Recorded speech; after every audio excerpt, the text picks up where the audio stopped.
की आपण जर पारधी भाषा तयार केली तर भारतात एक वेगळा संदेश आपला राहील. आणि भारतामध्ये पारधी बोलीभाषा ही बोलीभाषा होती, लिखित भाषा नव्हती.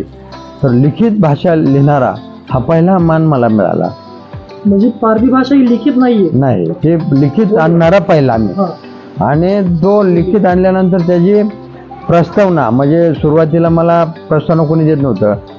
मराठी पुस्तक माझं पारधी बोलीभाषा लिखून पूर्ण झालं आणि त्याला प्रस्तावना माझी राष्ट्रपती प्रतिभाताई पाटील त्यांची मला मिळाली.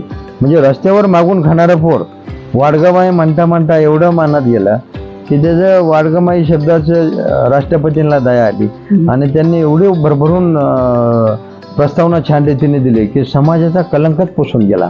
हा समाज चांगला आहे, त्याला जगण्यासाठी स्वर द्या, अशा शब्दाच्या शब्दकळ्यांनी माझ्या झोळीमध्ये भरून दिल्यामुळं त्यांचा आशीर्वाद मला